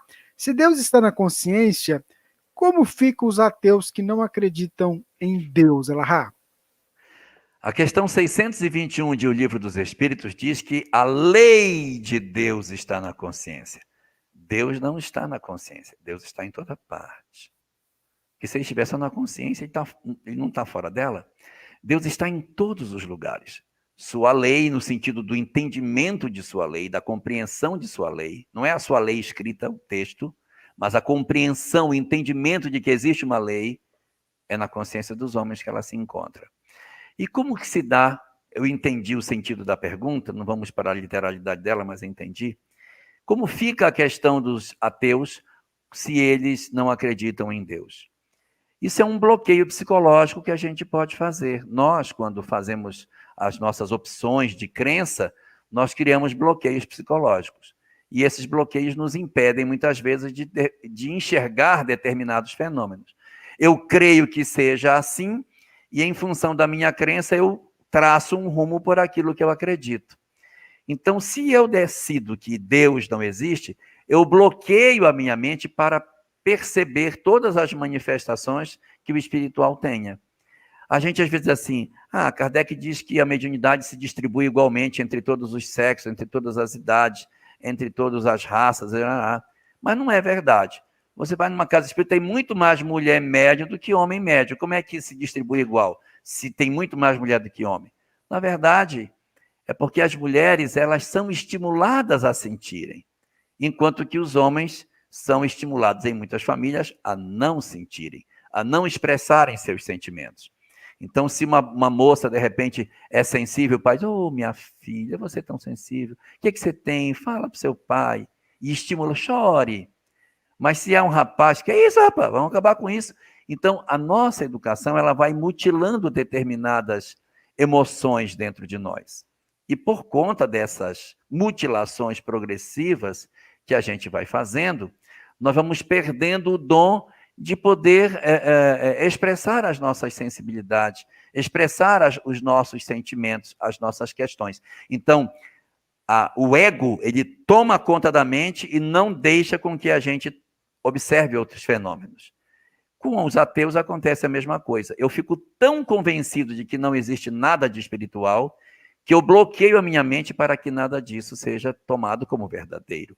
Eu nego peremptoriamente dentro de mim qualquer expressão espiritual. Eu não quero nada disso. Eu nego que isso exista. E como eu faço uma negação sistemática desse processo, eu não sinto Deus e me convenço de que ele realmente não existe, porque eu passo a não sentir. Eu começo a ver que o mundo é um local perverso, desigual, desumano, e que as pessoas precisam resolver as coisas pelas suas próprias mãos, que nós temos que fazer a tomada das coisas para que elas funcionem, porque não existe ninguém tomando conta de nós. Essa é uma leitura típica do materialismo.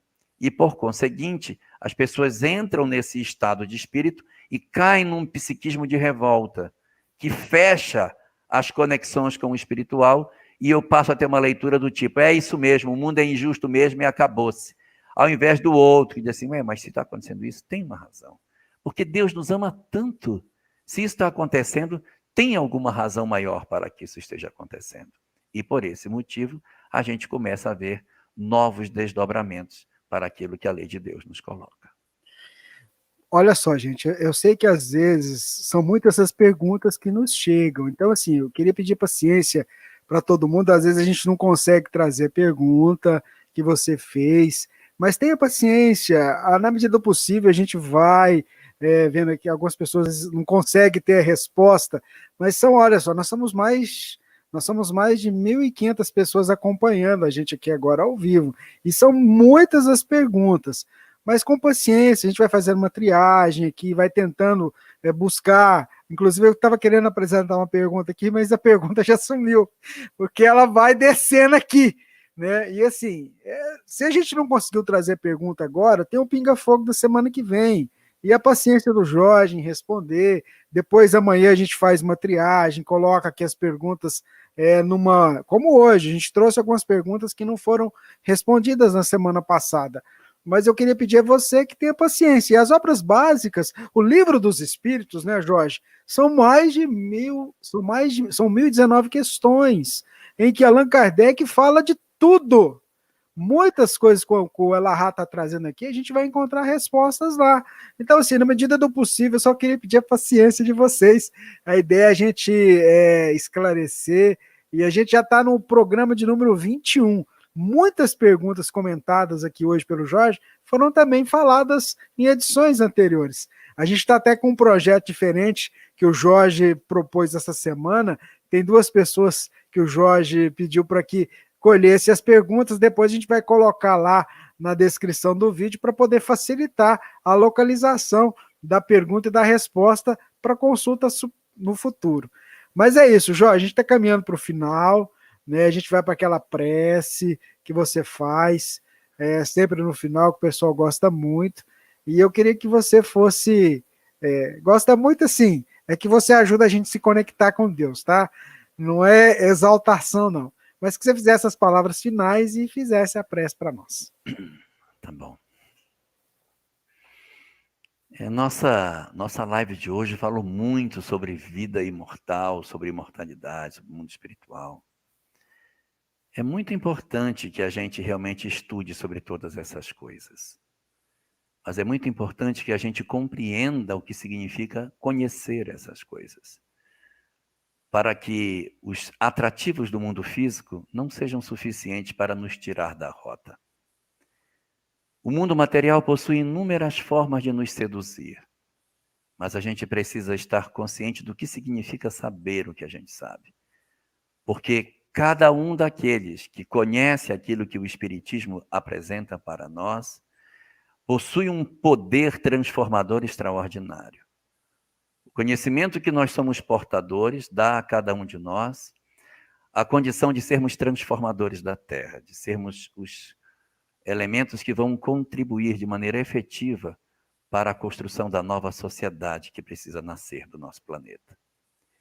Então, que a gente consiga entender esse depósito que está sendo feito nas nossas mãos e nos tornemos efetivamente alguém que transforma a sociedade em que a gente vive. Não precisa ser grandes coisas. Basta que a gente não se omita nas condições que a gente se encontra, para que a gente faça tudo o que a gente puder em prol da nossa melhoria íntima e da nossa família, que é aquilo que nos toca mais de perto. Por isso, nós vamos orar hoje, pedindo a Deus a proteção que a gente precisa.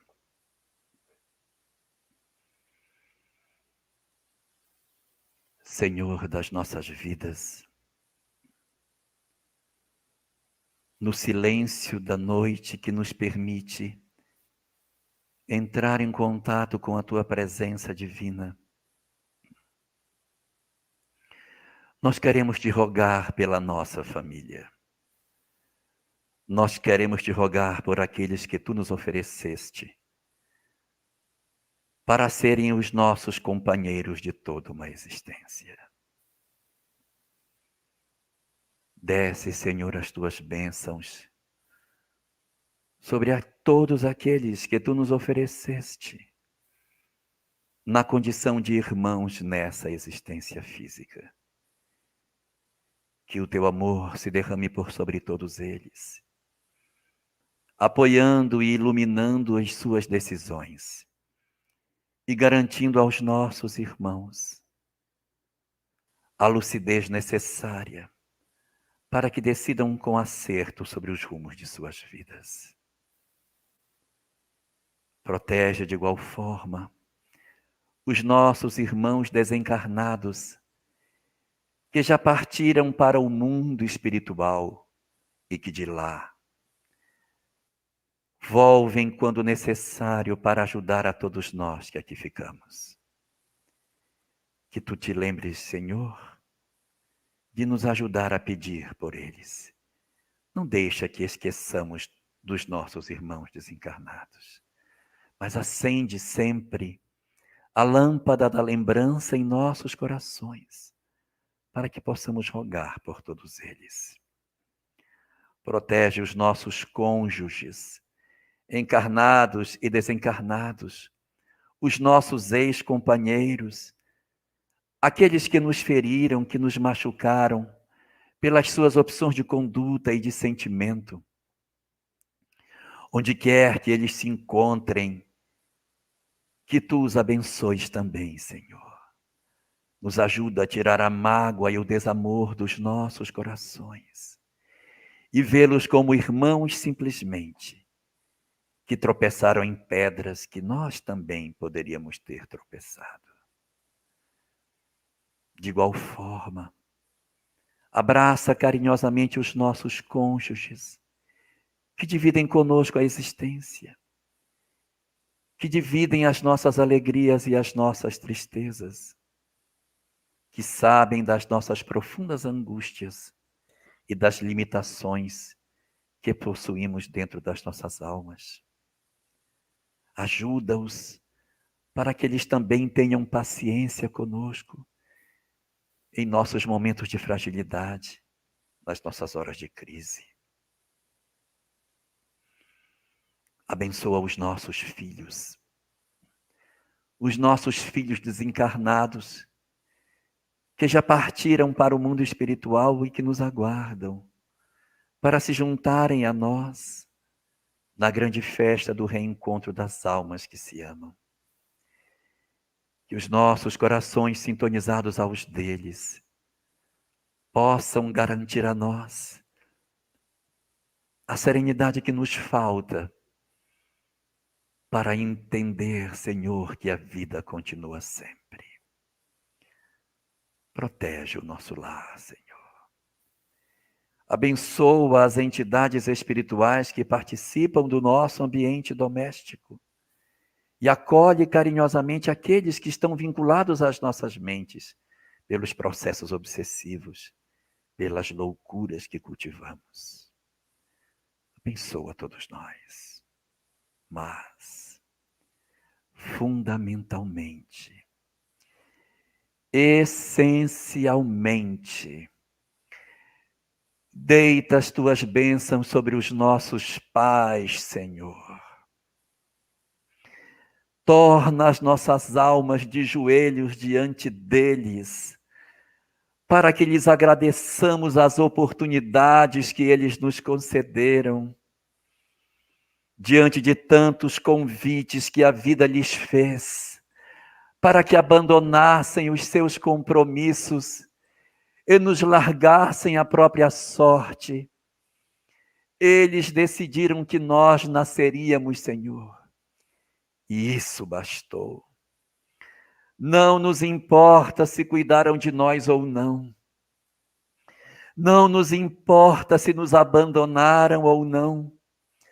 A simples oportunidade do corpo físico, a simples chance de podermos estar entre os homens novamente e de aceitarem que nós pudéssemos renascer, já é por si só motivo suficiente para que nós lhes agradeçamos sem cessar a oportunidade sagrada do corpo que nos foi concedido, para que nos levantássemos diante da vida e tivéssemos a chance de renascer e de conhecer a doutrina espírita, iluminar os nossos caminhos e quebrar as algemas que nos traziam ainda presos a tantos compromissos e erros do passado.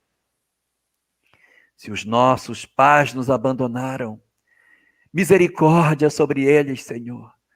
Derrama as tuas bênçãos sobre esses companheiros equivocados, porque não sabem as oportunidades que perderam de poder ter um lar para cuidar. É por isso que nós te agradecemos 100 vezes mais pelos pais afetuosos que ofereceram para nós o agasalho de seus braços, o aconchego de seus carinhos, a oportunidade da proteção, o ensinamento, as lições e todos os sentimentos positivos que depositaram dentro de nossas almas. Encarnados ou não, não faz diferença. Derrama sobre nossos pais as tuas bênçãos mais profundas, que onde quer que eles estejam, possam nesse momento receber a graça da tua luz, a enveredar seus corpos velhos e cansados, revigorando sua saúde, Senhor, e dando a eles a condição de se tornarem mais capazes para prosseguirem na vida na terra. Mas se eles já partiram e se encontram no mundo espiritual, que o nosso pensamento vá até eles para falar da nossa gratidão e do nosso desejo de dizer a eles o nosso muito obrigado pelas oportunidades que eles nos concederam. Senhor de todas as coisas, Senhor divino dos nossos caminhos, abençoa a minha família, mas abençoa a família de todos da terra. Deita as tuas bênçãos sobre todos os lares onde uma mulher agasalha um filho. Derrama as tuas bênçãos em todos os lares onde uma mulher se abraça a um berço vazio por conta do filho que partiu. Derrama as tuas bênçãos sobre todas as mães que soluçam a ausência de seus filhos desencarnados e dos filhos que choram a ausência de seus pais e seus irmãos que partiram. Senhor, tende misericórdia da humanidade descrente e que desconhece a imortalidade da alma. E assim, derramando as tuas bênçãos, concede uma noite de paz para todas as nossas almas angustiadas, a fim de que saibamos de que a tua presença nunca cessa e de que o teu amor não descansa de cuidar de todos nós. Assim, Senhor, inspiração dos nossos dias, protege as nossas almas e nos faz tornarmos cada vez mais capazes de sermos gratos a tudo aquilo que a vida nos oferece. Fica conosco, Senhor. Abençoa os nossos corações e desce as tuas bênçãos sobre todas as famílias sobre a face da terra. Que assim seja. Nosso muito obrigado a Jorge, aos amigos que estiveram acompanhando com a gente aqui na Web Rádio Fraternidade, no YouTube, no Facebook, no Twitter, estiveram conosco também no Instagram, os amigos da FEB TV, da Rede Amigo Espírita, da TV 7, da TV Secal, os amigos da Web Rádio Amigo Espiritual, a nossa gratidão, a gratidão à Divina que esteve conosco aqui, gratidão, Divina, nosso muito obrigado. Quer mandar um abraço para o pessoal? A Divina sempre manda abraço para todo mundo. A Divina está ali. Vem cá, dá um abraço pessoal. A Divina esteve aqui dando suporte na tarefa, colhendo. Como é que a Divina faz? Um abraço para o pessoal, como é que você faz? Jorge, nosso abraço, o pessoal adora te ouvir, tá? Aos nossos irmãos que estão aqui acompanhando o Pinga Fogo, a Web Rádio Fraternidade. Fiquem com Jesus, tá? Continue conosco. E divulga a Rádio Fraternidade. Um beijo, um abraço no coração de todos vocês. Jorge, seu boa noite, pessoal, e até sábado. Boa noite, pessoal. Até sábado, para aqueles que vão acompanhar a live que a gente vai fazer sobre Maria de Magdala. Até lá. Fiquem com Deus. Muita paz. Tchau, tchau. Tchau. Esteja sempre em contato com o bem. No site e no aplicativo da Web Rádio Fraternidade, você encontra orações diárias, palestras e estudos que te sintonizarão com os ensinos do Cristo. Para acessá-los, basta entrar no site www.radiofraternidade.com.br ou baixar o aplicativo da Rádio Fraternidade. Neles, você pode ouvir a rádio em tempo real ou acessar o nosso acervo. Web Rádio Fraternidade, a emissora do bem na internet.